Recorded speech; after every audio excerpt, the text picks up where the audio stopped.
ಆಗಿದೆ ರಾಜಕೀಯ ಜಟಾಪಟಿಗೆ ಕಾರಣ ಆಗಿರುವಂತದ್ದು ಈ ಒಂದು ವಿಚಾರ। ಈ ಸಂದರ್ಭದಲ್ಲಿ ಬಿಡದಿ ಟೌನ್ಶಿಪ್ಗೆ ವಿರೋಧ ಕೂಡ ವ್ಯಕ್ತವಾಗ್ತಾ ಇತ್ತು।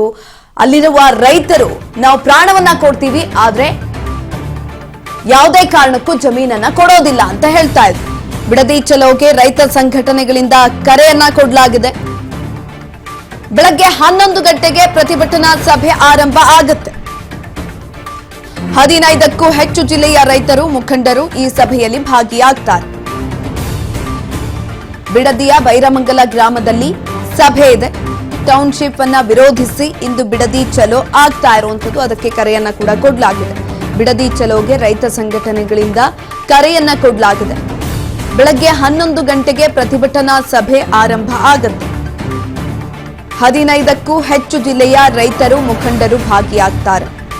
ಈ ಸಭೆಯಲ್ಲಿ ಬಿಡದಿಯ ಬೈರಮಂಗಲ ಗ್ರಾಮದಲ್ಲಿ ಸಭೆ ಇರುವಂತದ್ದು। ಟೌನ್ಶಿಪ್ ಅನ್ನ ವಿರೋಧಿಸಿ ಇಂದು ಬಿಡದಿ ಚಲೋವನ್ನ ಮಾಡಲಾಗುತ್ತೆ। ಈಗ ಆಲ್ರೆಡಿ ಹಲವರು ವಿರೋಧವನ್ನ ವ್ಯಕ್ತಪಡಿಸ್ತಾ ಇದ್ದಾರೆ। ನಾವು ಪ್ರಾಣವನ್ನ ಕೊಡ್ತೀವಿ ಆದ್ರೆ ಯಾವುದೇ ಕಾರಣಕ್ಕೂ ಕೂಡ ಭೂಮಿಯನ್ನ ಕೊಡೋದಿಲ್ಲ ಅಂತ ಕೂಡ ಹೇಳ್ತಾ ಇದ್ರು। ಇನ್ನು ಇದೇ ಜಾಗದಲ್ಲಿ ಅಂದ್ರೆ ಬೈರಮಂಗಲದಲ್ಲಿ ಇತ್ತೀಚೆಗೆ ಕುಮಾರಸ್ವಾಮಿ ಅವರು ಕೂಡ ಹೋಗ್ತಾರೆ, ಅಲ್ಲಿರುವಂತಹ ರೈತರೊಟ್ಟಿಗೆ ಸಂವಾದವನ್ನು ಕೂಡ ಮಾಡ್ತಾರೆ।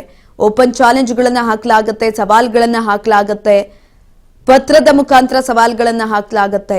ಡಿಕೆಶಿ ಅವರಿಗೆ ಪತ್ರವನ್ನ ಬರೆಯುವ ಮುಖಾಂತರ ನೀವು ಬೈರಮಂಗಲಕ್ಕೆ ಬನ್ನಿ ಅಂತ ಎಚ್.ಡಿ. ಕುಮಾರಸ್ವಾಮಿ ಅವರು ಕೂಡ ಹೇಳಿದ್ರು। ಅಲ್ಲಿಗೆ ಹೋಗಿರಲಿಲ್ಲ ಡಿಕೆಶಿ ಅವರು। ತದನಂತರ ಅಲ್ಲಿರುವಂತಹ ರೈತರೇ ಎಚ್.ಡಿ. ಕುಮಾರಸ್ವಾಮಿ ಅವರೊಟ್ಟಿಗೆ ಸಂವಾದವನ್ನ ಮಾಡಿದ್ರು।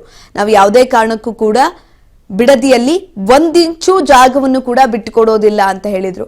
ಇನ್ನು ಅದರ ಜೊತೆಯಲ್ಲಿ ರೆಡ್ ಝೋನ್ ನಲ್ಲಿ ಯಾರೆಲ್ಲ ಇದ್ರು ರೈತರು, ಅವರು ನಾವು ಭೂಮಿಯನ್ನ ಕೊಡ್ತೀವಿ, ನಮಗೆ ಸಾಕಾಗಿದೆ, ಇಲ್ಲಿ ಇರೋದಕ್ಕಾಗೋದಿಲ್ಲ, ನಾವು ಅಭಿವೃದ್ಧಿ ಆಗಬೇಕು, ಒಳ್ಳೊಳ್ಳೆ ಸ್ಕೂಲು ಕಾಲೇಜಸ್ಗಳಿಗೆ ನಮ್ಮ ಮಕ್ಕಳನ್ನ ಸೇರಿಸಬೇಕು ಅಂತ ಅವರು ಕೂಡ ಒಂದು ಪ್ರತಿಭಟನೆಯನ್ನ ಮಾಡಿದ್ರು। ಬಿಡದಿ ಚಲೋಗೆ ಪೊಲೀಸರಿಂದ ನೋಟಿಸ್ ಅನ್ನ ಕೊಡಲಾಗಿದೆ। ಅನುಮತಿ ಇಲ್ಲದೆ ಜಾಥಾ ಮಾಡಿದ್ರೆ ಕಾನೂನು ಕ್ರಮವನ್ನ ತೆಗೆದುಕೊಳ್ತೀವಿ ಅಂತ ಹೇಳ್ತಿದ್ದಾರೆ। ಬಿಡದಿ ಪೊಲೀಸರಿಂದ ರೈತರಿಗೆ ನೋಟಿಸ್ ಅನ್ನ ಜಾರಿ ಮಾಡಲಾಗಿದೆ।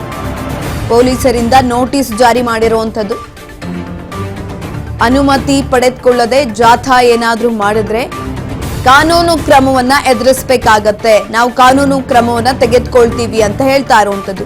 ಪೊಲೀಸರು ಇದೀಗ ರೈತರಿಗೆ ನೋಟಿಸ್ ಅನ್ನ ಕೊಟ್ಟಿದ್ದಾರೆ। ನೋಟಿಸ್ ಕೊಡುವ ಮುಖಾಂತರ ಎಚ್ಚರಿಕೆಯನ್ನ ಕೊಟ್ಟಿದ್ದಾರೆ। ಯಾಕಂತಂದ್ರೆ ಇಂಥ ಪರಿಸ್ಥಿತಿನಲ್ಲಿ ಏನ್ ಬೇಕಾದ್ರೂ ಆಗಬಹುದು, ಹಾಗಾಗಿ ಅಹಿತಕರ ಘಟನೆಗಳು ನಡೀಬಾರದು ಅನ್ನುವ ನಿಟ್ಟಿನಲ್ಲಿ ಪೊಲೀಸರು ಇದೀಗ ಅನುಮತಿಯನ್ನ ಪಡೆದುಕೊಂಡೇ ನೀವು ಜಾಥಾವನ್ನ ಮಾಡಬೇಕಾಗತ್ತೆ। ಇಫ್ ಇನ್ ಕೇಸ್ ನೀವೇನಾದ್ರೂ ಅನುಮತಿಯನ್ನ ಪಡೆದುಕೊಳ್ಳದಲೇ ಜಾಥಾ ಪ್ರತಿಭಟನೆಯನ್ನ ಮಾಡಿದ್ರೆ ನಿಮ್ಮ ಮೇಲೆ ಮುಲಾಜಿಲ್ದಲೇ ಕ್ರಮವನ್ನ ತೆಗೆದುಕೊಳ್ತೀವಿ ಅಂತ ಹೇಳ್ತಾ ಇರುವಂತದ್ದು। ಬಿಡದಿ ಚಲೋಗೆ ಪೊಲೀಸರಿಂದ ನೋಟಿಸ್ ಅನ್ನ ಕೊಡಲಾಗಿದೆ। ಇತ್ತೀಚೆಗೆ ಅಲ್ಲಿ ಹೋರಾಟಗಳು ಪ್ರತಿಭಟನೆಗಳು ಎಲ್ಲವೂ ಕೂಡ ಆಗ್ತಾ ಇತ್ತು। ಎಚ್.ಡಿ. ಕುಮಾರಸ್ವಾಮಿ ಅವರು ಹೋದಂತ ಸಂದರ್ಭದಲ್ಲೂ ಕೂಡ 2 ವರ್ಗ ಕೂಡ ಕ್ರಿಯೇಟ್ ಆಗಿತ್ತು। ಒಂದು ನಾವು ಭೂಮಿಯನ್ನ ಕೊಡ್ತೀವಿ ಅನ್ನುವಂಥ ವರ್ಗ, ಇನ್ನೊಂದು ನಾವು ಭೂಮಿಯನ್ನ ಕೊಡಲ್ಲ ಅನ್ನುವಂಥ ವರ್ಗ। ಆ ಸಂದರ್ಭದಲ್ಲೇ ಗಲಾಟೆಗಳು ಆಗಬಹುದು ಅನ್ನುವ ನಿಟ್ಟಿನಲ್ಲಿ ಪೊಲೀಸರನ್ನ ಅತಿ ಹೆಚ್ಚಿನದಾಗಿ ನಿಯೋಜನೆ ಮಾಡಿದ್ರು।